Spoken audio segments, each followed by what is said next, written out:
People could apply. You could apply. You know, one is just saying. I'll bring you all the handmade soap you want if you come be on the board. Is that a promise? Yes. I'll start baking more. It is you a know? promise. No, that was too easy. Yeah, so we do need a resident commissioner and then a non-resident commissioner, and I think there was one resident application and no non-resident. So we're nice, we're fun. People should be on this board. 100%. Yeah, so, and Michael has a conflict. Yeah, I don't know if he emailed all of us. I think he did, which you're not supposed to do, but thank you, Michael. Michael. Follow the rules. Okay, yeah. Although it is all business, so he didn't tell us any jokes or anything. No. It's all about the budget.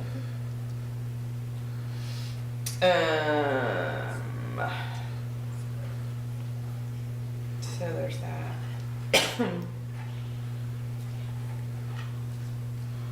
And then Victoria Horrick also. Yes. And we will add that to the minutes. I guess it's something we could talk about, but I don't know that it changes it.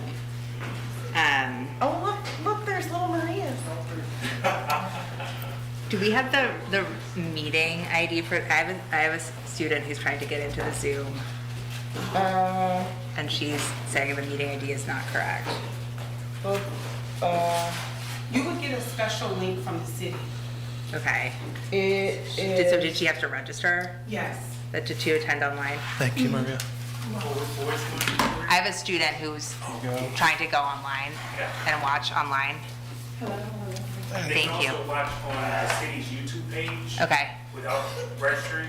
Okay. It streams live. Okay. And on their Facebook page.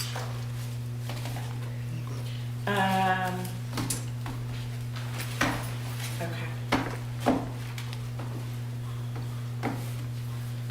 Goodness.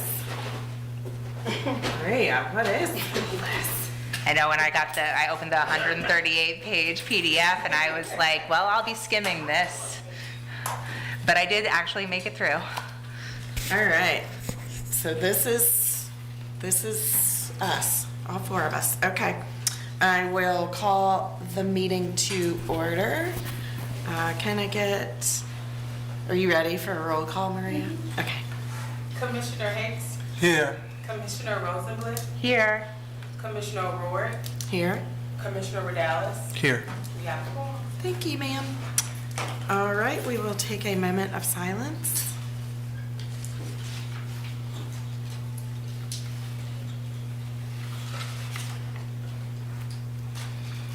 Okay. Our next board working session is on April 9th. We are also, now I'm going out of order. It says 10th on here, but it's the 9th because it's on Thursday. We are also going to have a special board meeting next Monday at 6 p.m. And then our next regular board meeting is Monday, April 20th. We have the Redevelopment Committee meeting every first Thursday of the month from 3 to 4. Safety Committee meeting every third Wednesday, 12 to 1. And Resident Services Committee every second Tuesday at 1 o'clock. Any updates from commissioners? Yes, I have an update, which is that I brought a group of students to the CRHA and to FAR and LAJC on this past Friday, the 20th, and it was amazing. They had an amazing time talking to current and past residents of CRHA, as well as Brandon gave a presentation on redevelopment, which was awesome, and Kathleen spoke with them, and they just, I think everybody had a magical time, and maybe most of all me, but definitely have to say thank you, a sincere thank you for giving us, 2.5 hours of your day, if not longer for some of us. So thank you so much. Awesome. Any other commissioner updates? Okie dokie. Do we have any public comment at this time? All right. FAR comments?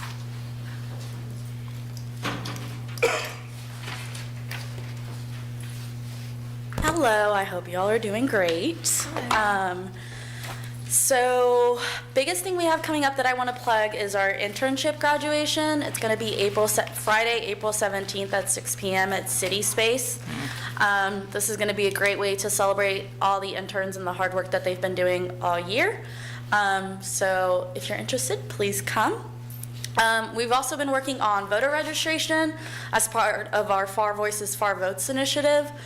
So we just did voter registration at Crescent Halls with pizza. We're going to do voter registration at South 1st Street this Saturday at 12. And then we're going to do April 4th at West Haven at 12 as well. Additionally, we're also planning a spring resource fair. Date is TBD, but it hopefully will be sometime in May. And we're also looking to have our next Power Lab. So yeah, we have a couple events coming up. Also working on flyering some information about SROs. And yeah, but most important thing is the internship graduation. Would love to see you guys there. I know the interns would love to see you guys there. So please come if you're available. Thank you. Thank you. All right, next we have the approval of the board minutes from February 23rd. Could we approve it with a comment? Yes. Just for if we could approve it with a correction to section 11, just for the roll count at the end, just to include relevant last names. Oh.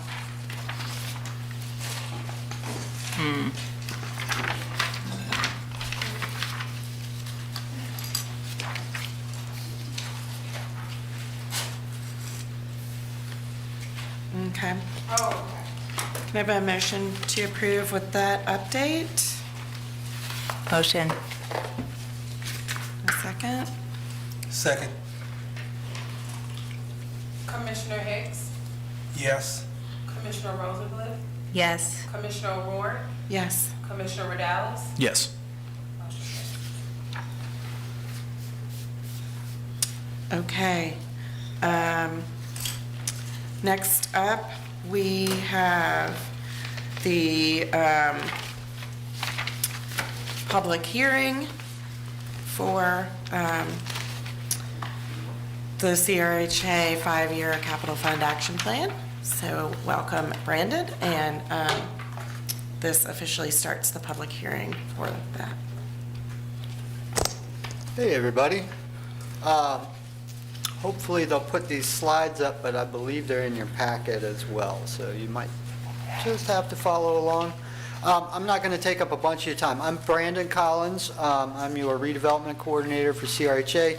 I handle a lot of the resident engagement, and our capital fund plan involves a lot of resident engagement, and is really probably the closest thing to participatory budgeting that CRHA does. So I'm always excited to talk about CFP. Was at your work session, went way in depth about the capital fund plan, but in a nutshell, it's an annual pool of money that comes from HUD in the form of a grant. Happens every year. We rely on it, but we do have to be eligible for it. And just always good to note that at some point your senators are going to be on TV and they're going to make a big announcement that all this money is coming into public housing for Charlottesville. That's capital money, right? It's not new additional money, it's money we rely on. So people always ask, what do y'all do with that money? Well, it's the capital fund is what that is. So we'll go into the specifics of what eligibility is, but we're wrapping this up. So today is your public hearing. We started working on this back in the winter on just getting the information together in order for a draft of the plan to be published. We published it on February 6th, along with the public hearing notice. Been polling, wrapped up the polling at about 2 o'clock today. We met with West Haven residents briefly about their piece of the plan, presented to the Board of Commissioners work session. We met with the Resident Advisory Board, which is FAR, on the 19th. And we wrapped up resident meetings at the parallel track, Mickey Drive, Madison Avenue, Riverside Avenue. We wrapped those up today. And we're having the public hearing. We expect to have any written comments from the Resident Advisory Board hopefully by Friday, in time for you all to approve the plan on March 30th, 2025, which is next Monday. So real quick, to be eligible for the annual distribution from HUD, it does come in a grant form. In order to get that, you have to have a 5-year action plan, and that's what's in front of you. That's basically a look ahead to show that you're using your money correctly. You have to have a 5-year action plan. You have to have a 45-day comment period, which is wrapping up. You have to consult the Resident Advisory Board, which we did last week. Any written comments from the Resident Advisory Board, we have to provide a written response in our submission and to the RAB. Have to have a public hearing, which is what we're doing right now, and we have to have Board of Commissioners approval. So what is in the plan?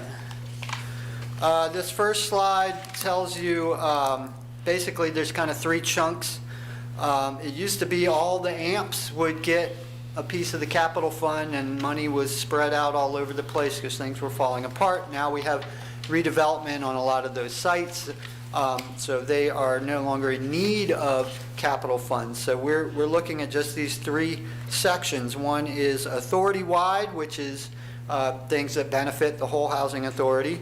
One is AMP1, which is West Haven, for which we're looking at over a 5-year period, $1.3 million, and that's going to be a transfer, and I'll briefly talk about that in a sec.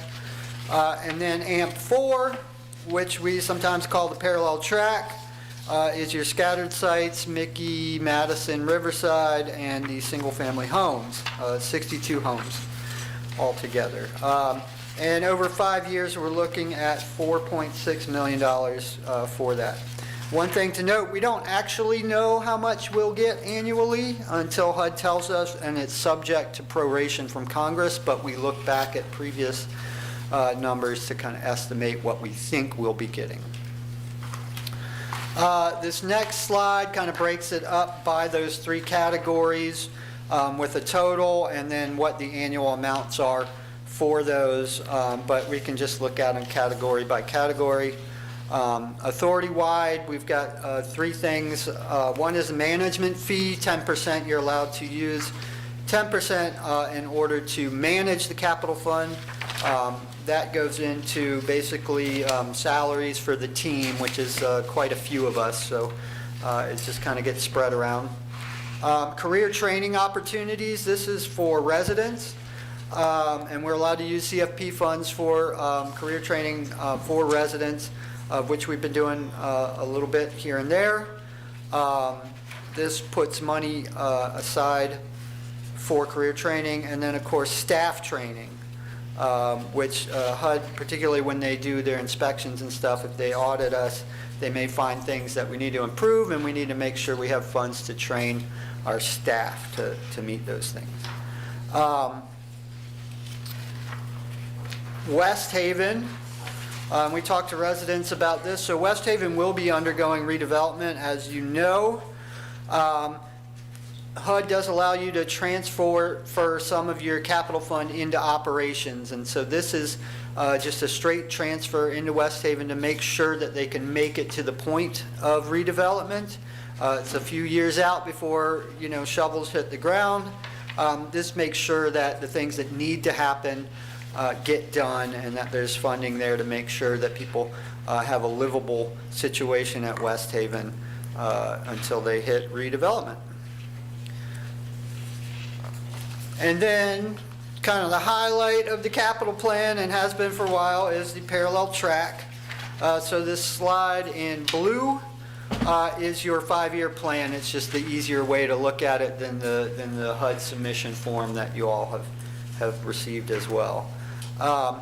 It's hard to look at this without looking back to 2024, so I'm actually going to skip ahead to the orange slide, which was your old 5-year plan, but that also added in 2024. So in 2024, in December, we received notice from HUD that we received a $1.4 million grant specifically for interior renovation items. That was in support of an idea that we had had a few years back, but didn't really have the money to pull it off, and now we do. So we have embarked on a lengthy process, unit by unit, full interior renovations at the parallel track sites. So Mickey, Madison, Riverside, and including these single-family homes. And it includes all these wonderful things you see on here, which are, well, let's go to green. So this is your just 2024 through 2026. And this is why, we have to consider 2024 when we're looking at 2026 and beyond. So you can see bathroom modernization, that's everything in the bathroom. Fixtures, vanities, floor, shower surround, sink, everything. Same for the kitchen. New counters, there were appliances that had already come in under a different effort. New fixtures, new sink, lighting, replacing the interior doors, interior painting, replacing all the floors, and because we're doing this unit by unit, there's a relocation for each family for about 2 weeks, maybe longer, maybe shorter for some. And so we are allowed to use money for relocation for these CFP projects. So that bleeds into your blue slide, which is your 5-year plan. And you can see in 2026, which is where we are, is really finishing up the interior renovation. It's going to take us probably 2 years to complete all 62 homes.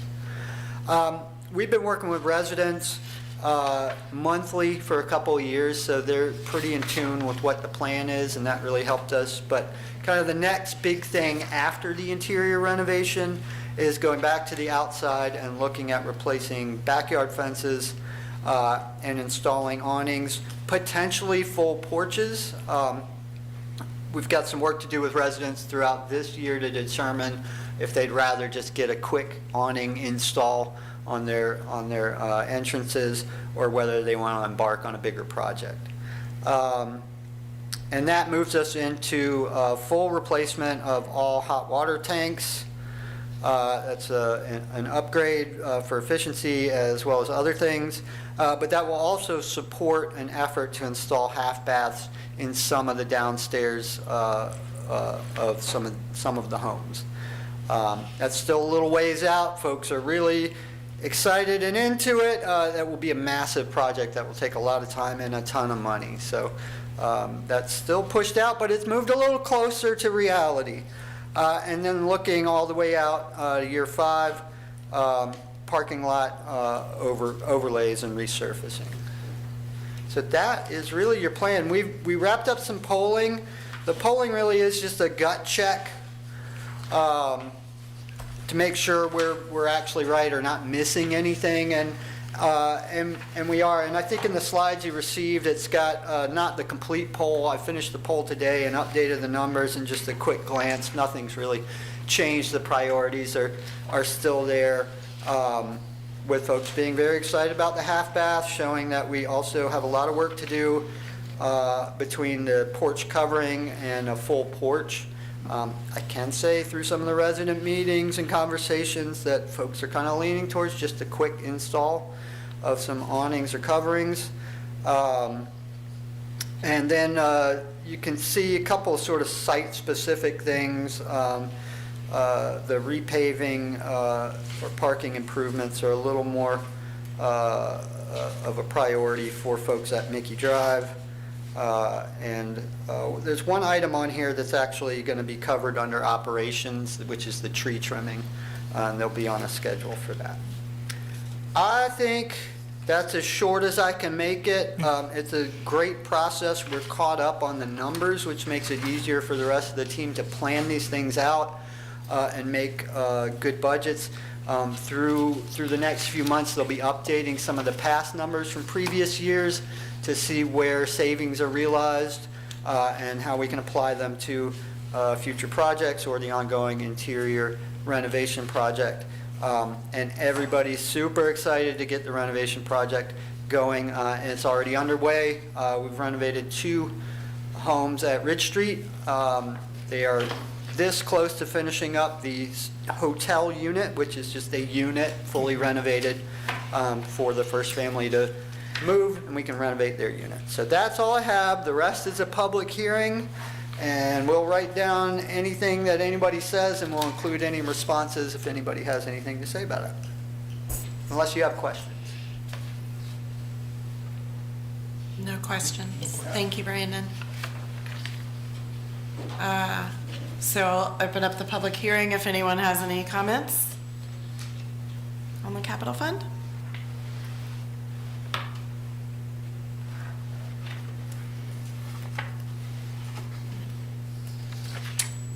All right, I think there are no comments, so that concludes the public hearing piece of this evening's meeting. Okay, next up, we have resolution number 1501, authorizing and approving the issuance of up to $7 million multifamily revenue bonds for Kendallwood Apartments. I'm going to start by introducing it. I have Delphine Carnes here to help. Then we also have Mandy from PHA to actually introduce the project itself. Okay. So Delphine, a couple months ago, gave a training on the different duties and roles that a housing authority can play in the development of affordable housing, from being the developer itself or also acting as a conduit issuer of bonds. And so, right, you all have seen a lot of us acting as a developer, but in this case, we are acting as the issuer, the conduit issuer of the bonds.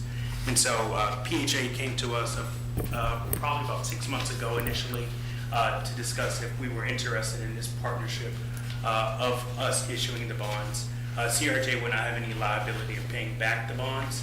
That would be the responsibility of the developer. And so we saw this as a great opportunity to assist that project with getting to a start line to actually start building. And so if you guys don't have any questions from that point, I'll give Mandy the opportunity to actually introduce the project. I will say this is a multiple step process, starting with you guys, then going to city council for approval, and then coming back to you guys for final approval before we can move forward with issuing any bonds or moving forward with submitting the application for bonds.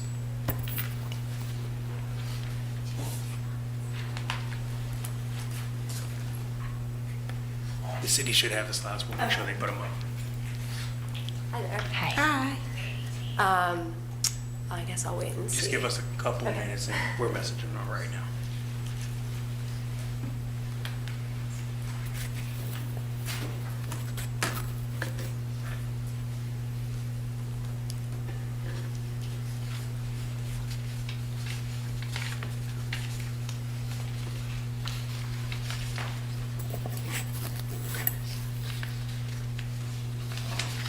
Hey, Caroline, can you display the PHA presentation for Kendallwood?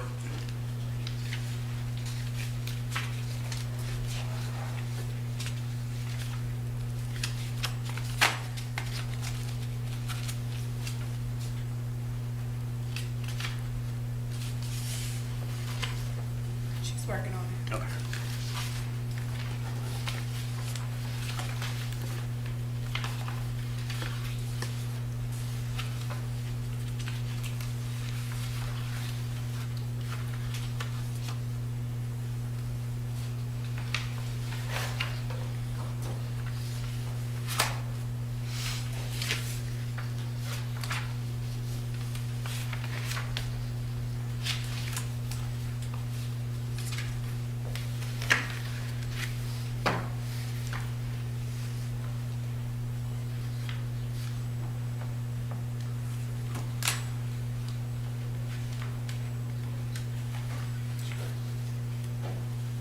Said she's working on it. It's not essential. Oh, there we go. Oh, no, wait, wrong that's one. not, that's not So exciting for a moment. it. I could try to That's talk about Brandon's. these slides. Brandon did such a good job. I want to try to talk.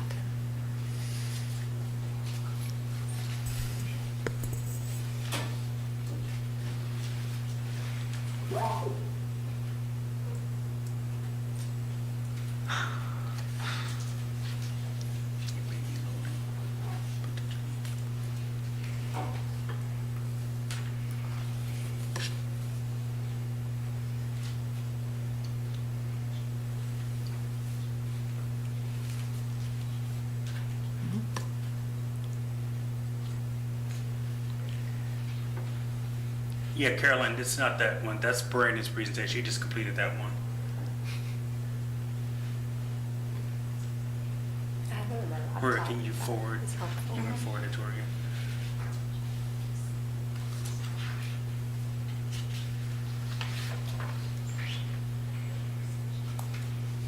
These ones, right? Just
I can just go ahead. I mean, and then if the pictures come, it'll be Okay. more interesting. Okay, it's only 5 slides, so. Good evening. My name's Mandy Burbage. I'm a real estate development manager with Piedmont Housing Alliance. And I'm here to give you all some background on Kindlewood and more specifically Phase 3B, which is the subject of tonight's resolution. The Kindlewood property is jointly owned by Piedmont Housing Alliance and National Housing Trust. Both are nonprofit affordable housing organizations with an extensive track record of affordable housing development and preservation, both locally and regionally. We acquired the property together in 2002 when it was at risk of being lost as permanently affordable housing. At that time, it was 150 Section 8 garden-style apartments with roughly 1970s era construction. Piedmont Housing Alliance and National Housing Trust are 50% owners of the development entity, which for this phase is FC3B LLC, and that's the way we've structured it for each phase of redevelopment. So we're fully partners on all phases. In 2016, PHA and NHT undertook a resident-led planning process to redevelop the 12-acre property. Are you all familiar with where it is? Okay, I thought you were. A resident advisory committee was formed to ensure that resident voices were centered throughout the process, and that advisory committee continues to exist today. But just to give you a little bit of background on the process, it began with listening to residents and what their priorities for redevelopment were. And those priorities included providing a ladder of affordability on the site so that residents could move up without having to move off site, eliminating the stigma that had historically been associated with having a Garrett Street address, contributing to increasing Charlottesville's stock of affordable housing, and introducing economic opportunity to disrupt cycles of poverty that have led to social and economic isolation for residents. So they came up with 4 core principles that would guide redevelopment. Number 1, and most important, was zero displacement. Oh, good. So we're on slide 3, one more. Actually, the next one. Yeah, that's great, thank you. So zero displacement was enabled by a build first approach. We were fortunate to have open land, which was the site that we used to build the first phase of redevelopment so that we could have new homes to move residents into before we had to start tearing down any existing buildings.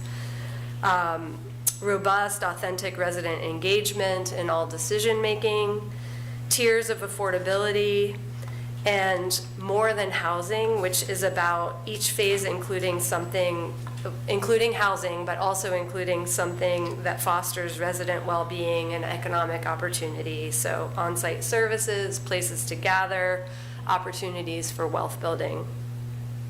So the end result was a 4-phase redevelopment plan. You can see the 4 phases reflected on the screen. At the end, there would be up to 400 new units, and 150 of those would be replacement units for the original Section 8 families. And it would be 100% affordable. So where we are in the redevelopment process, we completed phase 1 in 2023. We are currently under construction on phase 2, and we'll be completing that in October of this year. And then the plan is to start phase 3 once we have relocated the residents of phase 2 into their new homes. So roughly early 2027 is when we're hoping to get started. Next slide, please. So phase 3 is broken into phases 3A and B for financing purposes, but from a construction perspective, it will be constructed as a single phase. And that phase will include 79 rental units, 50 of which will be replacement units for the last 50 of the Section 8 replacement units. We also are going to be, in partnership with the Piedmont Community Land Trust, there will be 6 affordable homeownership units, which is the kind of light blue building on phase 3. And then the 3B project, which is the one we're seeking the 4% bonds for, includes 24 2-over-2 townhomes that are spread across the red buildings there, Building 9, Building 10, and Building 11. So the last slide, which is the next one, that's a rendering of the design of what that 2-over-2 townhome apartment style looks like. The units are stacked, and that was important to residents because they wanted it to kind of feel like a residential scale, but they wanted to achieve density that allowed them to bring on more housing than just the replacement housing. And you can also see in this rendering the city park that 2 of the 3 buildings will have frontage on, and that will be completed in phase 3 as well. So that is kind of a snapshot. I'm happy to answer any questions or turn it over to Delphine if that's what's supposed to happen next. Yes. I have a question, sorry. Yeah. If residents are moved between the levels of affordability, will the, most affordable tier of affordability maintain that most affordable status, and that unit will be then replaced by somebody who needs that most affordable status? So let me make sure I understand your Sorry. question. If a resident wants to move Move up, out yeah. into a different tier of affordability, then yes, their unit would be then available for someone who's on the waiting list for Kindlewood. Okay. Yeah, that's right.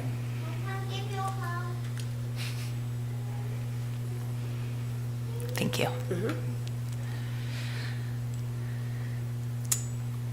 All right. Doesn't look like there are any more questions, so Delphine, Yes, Are thank you you, up next? Mandy. Okay, So, as the board is familiar, this process is a conduit issuance, meaning the Charlottesville Housing Authority does not have an ownership interest in the project itself.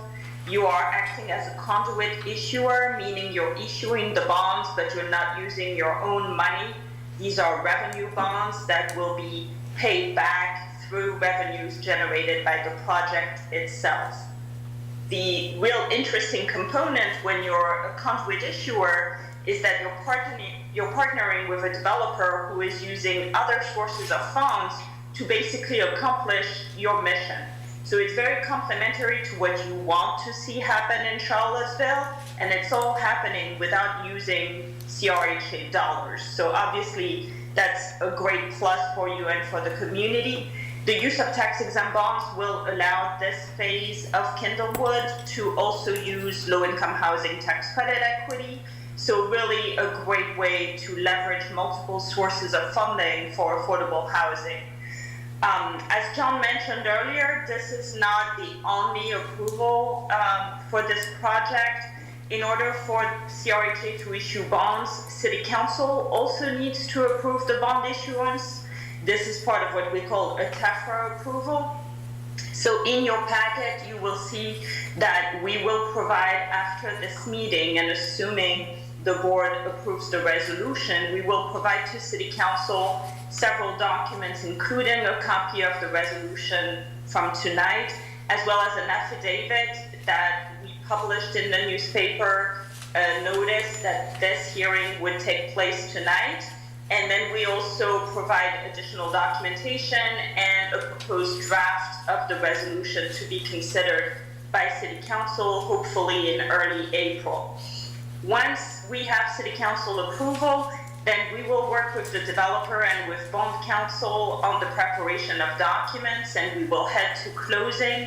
You will see this project one more time as a board right before the closing takes place.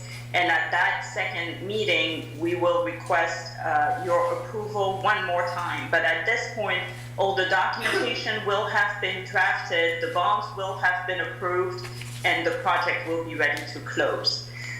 At this point, it would be appropriate in this meeting to formally open the public hearing to see if there are any comments from the public specifically on the bond issuance for the third phase of Kindlewood. So it is 6:35 p.m. and we will reflect that we're opening the public hearing to receive any comments or questions from members of the public.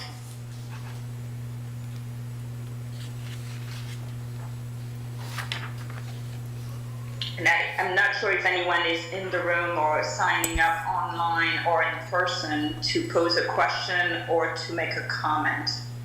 Nobody is in the, nobody is signing up in the room. There's people in the room, but nobody's signing up. Okay. Do we have a way, John or Maria, to verify whether someone online has submitted any kind of comment? I don't see any in the webinar chat room. Is there any other platform where people normally submit written comments online? Nothing on Zoom. Okay, thank you. Then if it's acceptable to the board, we can close the public hearing on the bond issuance. It is 6:36 p.m. and the record will reflect that we did not receive public comments on the bonds. Are there any comments or questions from commissioners? No. Okay. And as John mentioned, you will not have any liability on this project. So again, a wonderful financing tool to encourage and promote the development of affordable housing.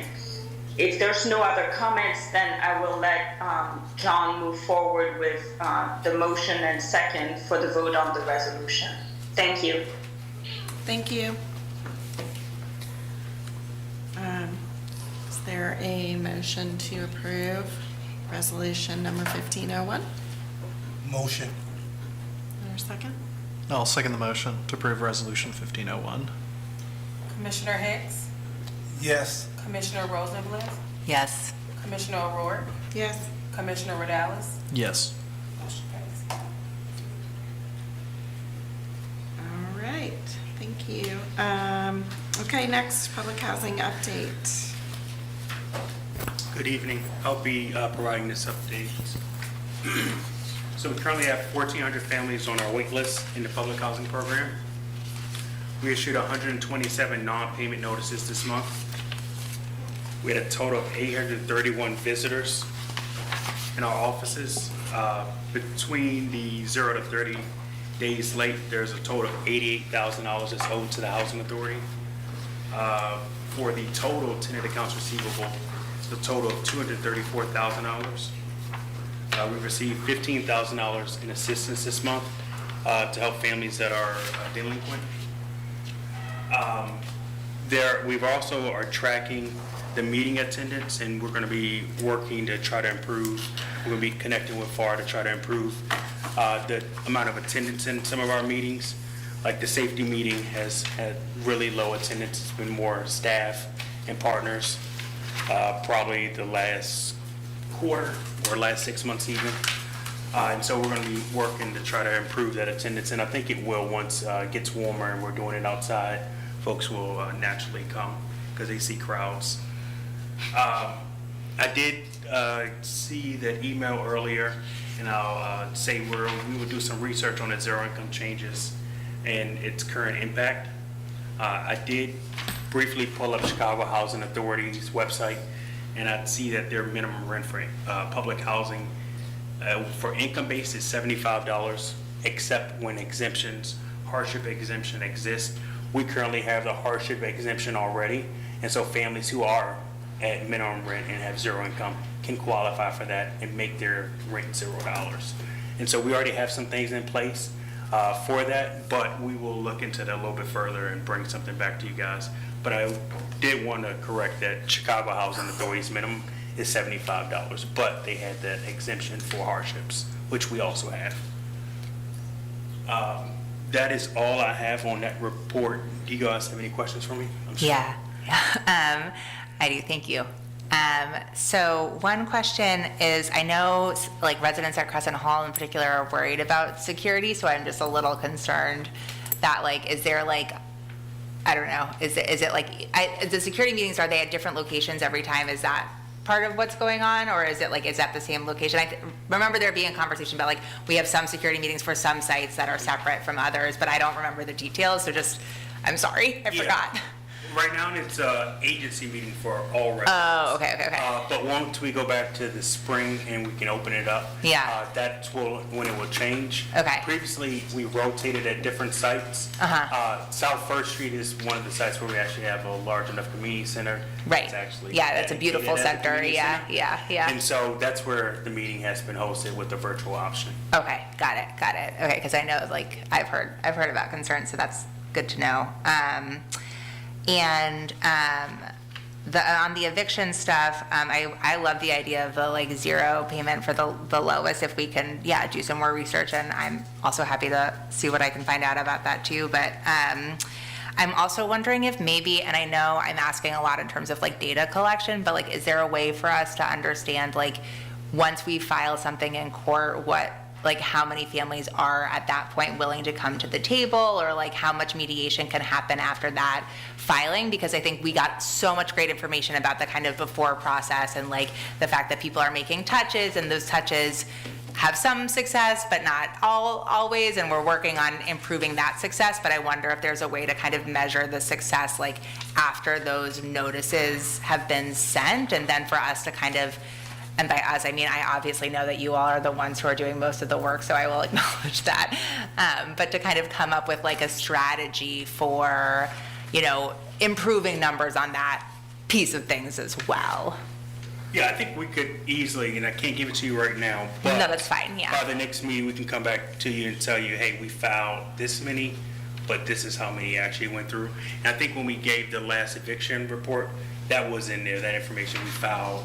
Like, right here, we filed 36 of them for non-payment of rent and 2 for other issues, compliance issues on the site.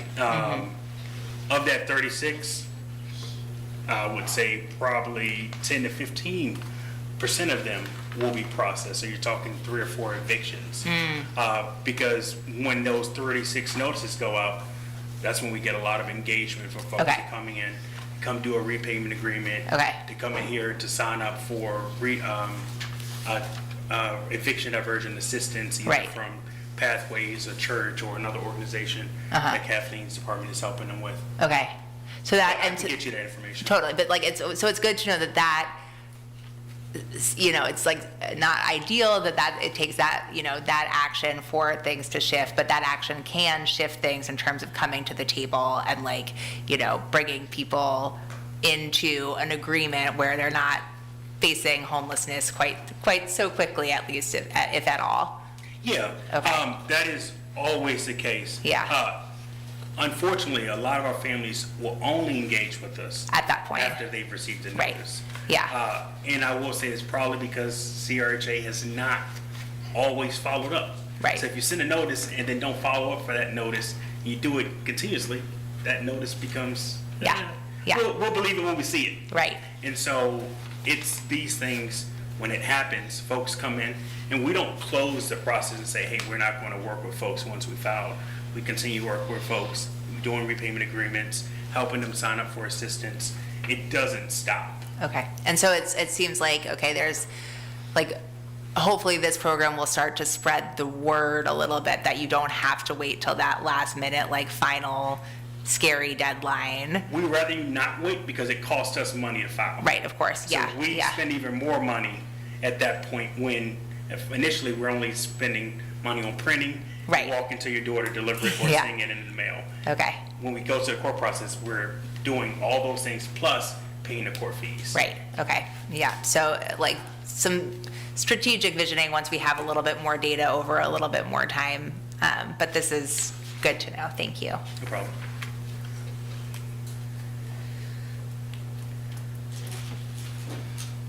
Anyone else have questions? No. All right, I'm going to be presenting the HCV report as well. Okay, thanks. Having fun. Pretty consistent here. There's a couple things I wanted to point out, and you probably would have only caught it if you looked at the last report and then compared this report. So last month, we did some cleanup in the HCV program.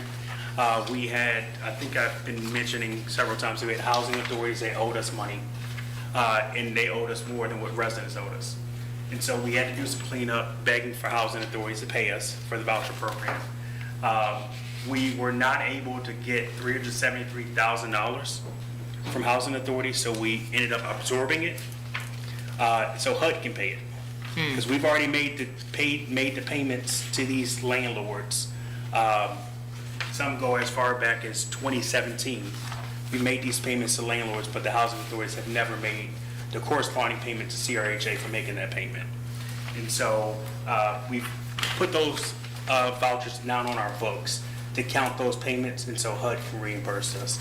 And so we're looking for that payment shortly to come for that reimbursement. It was a total of 11 vouchers absorbed. 2 of the individuals were no longer in the voucher program. And so it was a total of 9 that will actually be impacted on what you will see month to month. Those 2 that are no longer in the program, the payments that were made on their unit were still legitimate at the time that they were in the program. So since it took so long to clean this up, they've exited the program since 2017 to now for those families. We do still have some money that is owed by some housing authorities, and all this information is in your reports. I'm sorry the pages are kind of fragmented, but they are right after the HCV report. The first page on that is the actual amounts that are owed to us from housing authorities. So in 2025, we have $36,000 that we believe we will collect. We've talked to these housing authorities, they've engaged, they're looking at ways to repay it. You'll see our mall is the highest of them each year. In 2024, we are owed $24,000 which we believe we will collect based upon engagement with those housing authorities as well. And then in 2023, Orange County owes us $846, which we also believe we'll collect. I want to bring this to everyone's attention because we've made statements in the past that we are not absorbing vouchers. We are still not absorbing vouchers. We only absorb these vouchers to clean up our books, because if we did not, we would be owed this $373,000 that we will not receive. It would just be a negative that's there that we'll never collect. And so we need to clean up the books if we want HUD to reimburse us for those costs that are rightfully were expended years ago. And so we've put that in VMS, which is the HUD system for the voucher management, voucher program. And so we're just waiting to collect on those now. Everything else about the program is consistent. I just wanted to acknowledge and highlight that item because it is an impact. Thank you. Thank you. Do you want to do resident services too? No, I have Kathleen Kathleen. want to do it. Hey, good evening, everyone. I'm Kathleen Glenn Matthews. My report's not too long, just some updates. Staff heard some new ideas around the eviction diversion program when attending the National Low-Income Housing Conference in DC this month.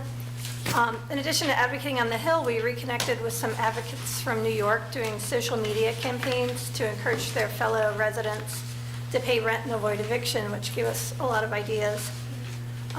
The eviction diversion program is stressful for everyone involved. I often hear from my staff, because sometimes they're trying and then they only are having the person come to meet with them the day before the court date. And that's, makes the situation really hard for everyone. So we're constantly looking for new ideas, because we know it's something we have to pivot on, because it's never going to be the same thing that always works.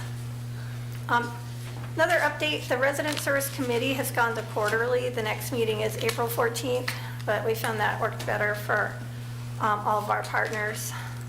There's just a lot of meetings, and everyone seemed to agree that would be a good compromise. It's exciting, the FSS program that we restarted a few years ago just had its first graduate. We had a celebration for them, and we're really excited. For the voucher program too, it counts towards our minimum of 15 graduates we still had left, so it's nice for CMAP.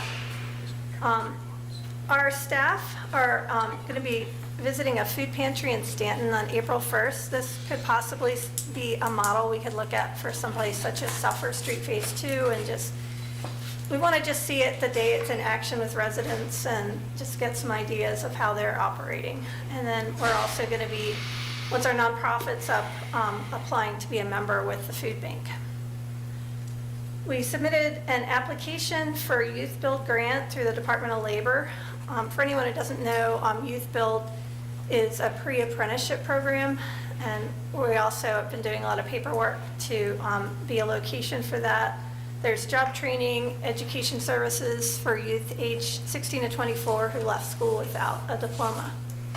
It's about a little over $1 million for 40 months. It would involve hiring a project manager, a case manager, and working with VCW for a job developer, and a lot of other partnerships with the city schools as well, and PVCC.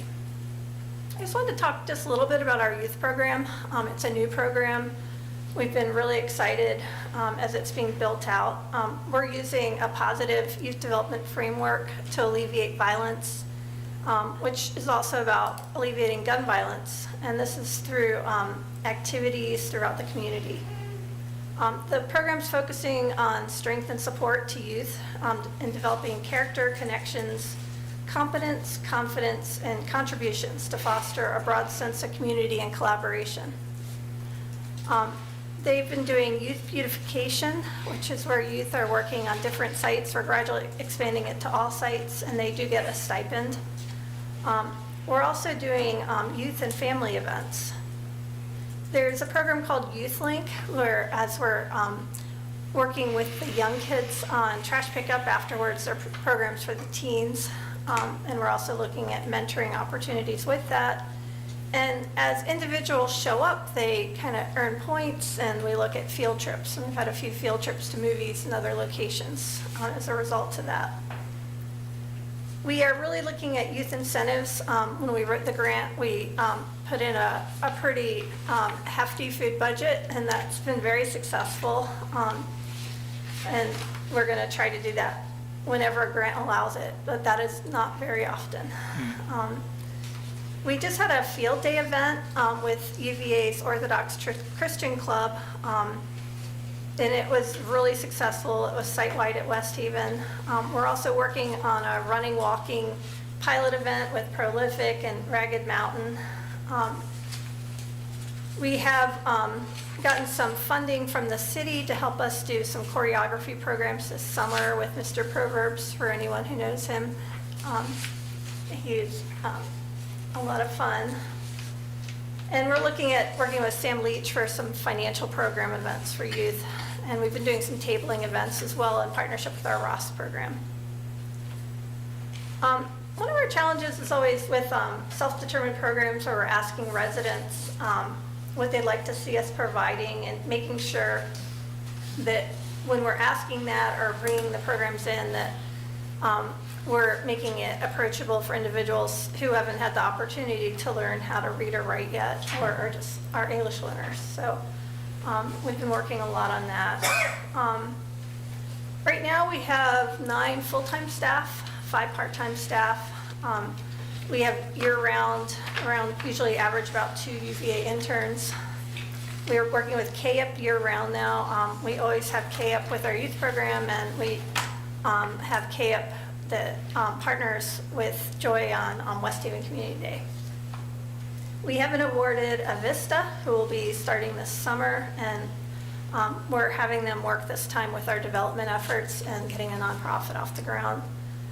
We just have 1 grants person, and we're really excited that the Vista will be able to help in that area. One of our part-time staff who was a UVA intern, Zoe, who's also an EMT, has been working with us since her internship on preparing an emergency plan and disaster response. She just had the fire chief review it, and it was really great. He took it from being a really long document to a much shorter document, which we were all really excited about. And we're hoping to have that ready to start having some community meetings about it. Because I know, especially Crescent Hall is really eager to look over it with us. And that's all I've got for you. Any questions? That's awesome. That's a lot. That's a lot. Thank you. Thank you.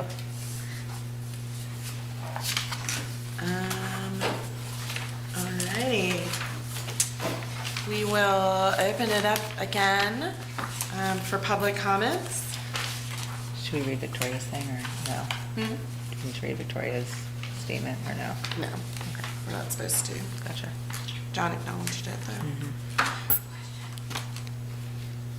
I got a question. I got You do. You do Yeah. have to get up and state your name and your address. Hi, you guys. Benjamin Carr.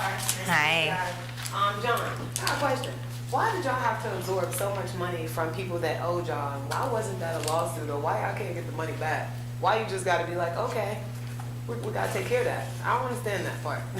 Because, so, once the money becomes a certain age, they are not, the housing authority, they closed out those books years ago in some cases. So the ability for them to open up and then pay us is slim and none. We've argued with them for months about getting the payment, and they said they're not. So we reached out to HUD, and HUD has made the recommendation that we put it on our books and absorb it. And so HUD will pay the difference, because we've already paid it, so the money's already been expended. So that's not like a lawsuit or something, you know, like, that's like saying, you owe me some money and that's okay, you get away with it because we're gonna take care of it anyway. And if they know, like you said, if they know they're gonna get a, oh, it don't matter, a slap on the wrist, you know what I'm saying? Like, that's just a piece of paper at this point. If they know that, then since 2017, all the way to 2026, they didn't give you $1. Yeah, That's so crazy HUD work. has means of going in and taking it from other housing authorities, but we wouldn't have any means. But our field office has the ability. So like if it's a housing authority that's in the state of Virginia, not all of them are in the state of Virginia, they could go in and remove money from their books to give to us to cover that cost. But They choose not to. That'll be a decision. So HUD will take care, it gets into how the money Does that- moves with HUD. It's Okay. not like IOU money. No, I'm just saying, You see so me. like what I heard, I think what I heard, just please correct me if I'm wrong, what I heard was you saying that you guys have to absorb someone else's bill, a bill that they didn't meet you halfway on. Am I right? Yeah, they were supposed to pay it, they didn't pay it. So the agreement when someone ports is you can either absorb it or bill it. When you absorb it, they become your participant. Right. You're responsible for paying the rent, and administering that voucher. Right. When it's billed, you are responsible for administering it, but the other housing authority receives the admin money in the payment for it. So And how so can then they- they have to pay you. How can they tell you no? How can they tell you no, they're not gonna pay? They could not have the money, or it's so old, it's debt that they're not going to pay because they say, hey, you should have came after us years ago for that money, which is also what HUD suggests. It's like, One more question, just because I'm curious. Look, for real, don't they sign some type of a paperwork agreeing with that party and you when you go to sign the lease that they would pay it? Yeah, so that's. How is it legal? There's absorption paperwork that you sign, but if housing authorities transition people in roles and it gets missed and no one says, hey, you owe us this money, then that's how it goes on and gets complicated. They caught y'all slipping. So I think, Alright. I'm gonna My bring bad. it back, but. Okay, now I understand. My bad, you hear me? All right, okay. Yeah. Thank you. Thank you. Thank you, Yep. Angela. All right, that concludes our agenda for this evening. Can I get a motion to adjourn? Motion. Second? Second. All in favor? Yes. All opposed? Motion adjourned. Thank you, everyone. Have a great Thank evening. you. UGA. Yeah, I'm touring, I'm touring you, we're doing a whole, so we're doing JMU on Friday, then on Monday, we'll do College of Charleston. Okay.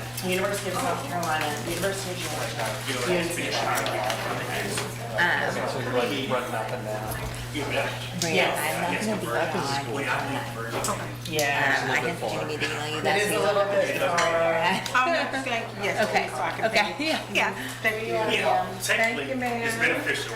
Essentially. Yeah, so it's. Yeah, you're right, it's actually. It's been great, and we were supposed to have gone to JMU, but then. The absorption of school those got- gets us to. Oh, that Monday, Like the that day, tornado. yeah, we were supposed to go, and then we had school because of the ice, and actually, they originally had a half day, and so I didn't feel that bad, but she now